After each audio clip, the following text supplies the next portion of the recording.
All right, so today I'm working on a 4.8 LS motor, Silverado, vortec, 4.8, 5.3, 6.0, all the same. I'm going to change the valve cover gaskets because I'm actually having a leak that looks like a rear main seal, but it's not. So it's coming from the back of the motor, running off of the transmission, and it looks like a rear main seal, but it's not. So I've already done the oil pressure switch. It's not that, so I'm thinking it's valve covers. As you can see, they're obviously leaking. There's oil down there, oil right there. But my theory is that it's just back here and it's running off the back of the transmission and it's dripping down. So there's only 30 bucks for the gaskets. So let's get them changed and I'll show you guys how to do it. All right, first thing you want to do is disconnect your battery, the bat tree. And then get this plastic cover off top. It's a 5/16 bolt that's holding it. Get that out the way. Now you don't have to take the air box off the intake, but I get it out the way just to make more room. Yeah, it just makes it easier. So flathead screwdriver, pop that off. Next thing you want to do is go ahead and get the injector clips up. So with basically how these work is you grab this little tab right here, you pull up. And the way I do it is I just pull it all the way up like that, and then you push this little button right here. Boop, pops it right out. So I'll show you if I can just push the little button right here. Yeah. You gotta be careful because they're kind of brittle and they will break, but yeah. That's how you pop it out. Right here has this little blue security thing in there. Pull that out, and then you should be able to, let's see here. Should be able to grab that tab, shake her on out.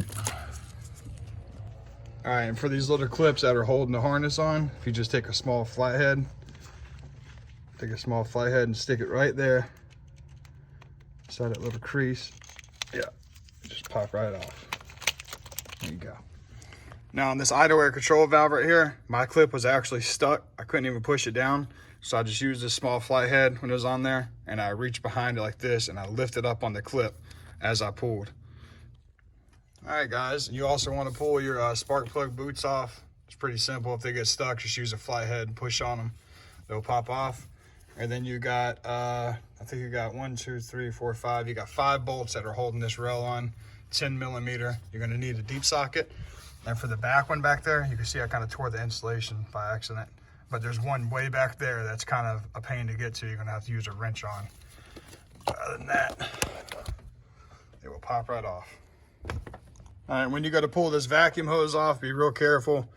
I twisted this with the pliers and it was loose, but as soon as I gave it a tug, the vacuum hose ripped right there. So it's probably never been even taken off before, but that's a simple replacement. I could just get another piece of vacuum.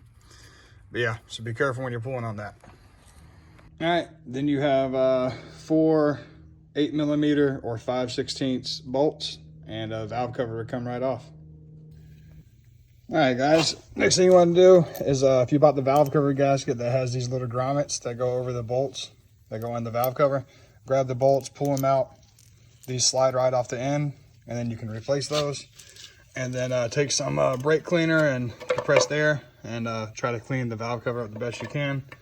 Make sure you get inside of here, and also make sure you use a razor blade and some parts cleaner and clean the surface where it sits at. All right, valve cover gasket only goes in one way. Just peel the other one out. You see it's got these little divots right here, whatever you want to call them, half circles, whatever. It can only go in one way. All right, once you get that done, you put your new grommets on your bolts. Take a little bit of RTV and go around with your finger with RTV around the surface area. That'll guarantee it won't leak. Some people don't do it like that. That's how I do it, and my stuff doesn't leak. But it's 30, 60, and 90 inch-pounds if you're using a torque wrench. All right, let's go back before we're done with this one and triple check them at 90 inches.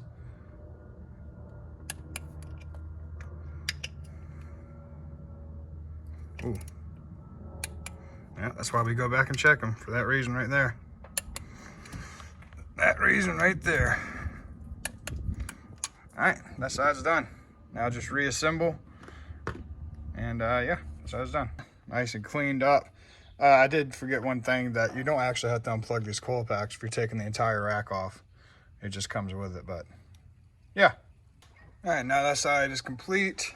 Let's get to this side, and I'm not looking forward to this side. All right, guys, off to the next side.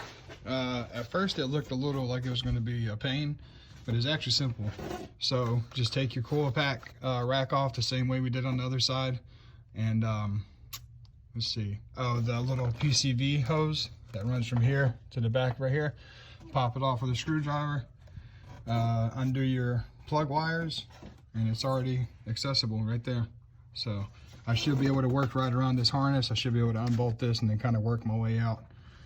But yeah, so it doesn't look too bad. All right, same process on that, guys.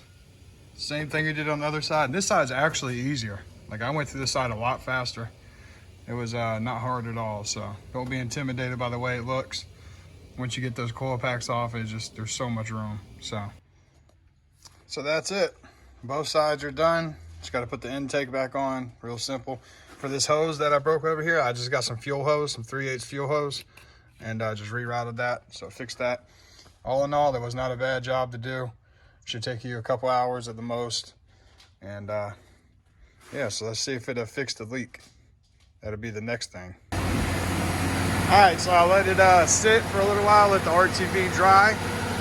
It's been running, it's up to operating temperature, and no leaks.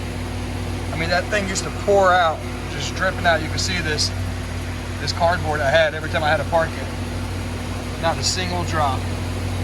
So that's what it was. So if you guys are dealing with this, if you're dealing with oil dripping off the transmission, you think it's the rear main, do the valve covers first. Man, that's so awesome. Another fixed issue.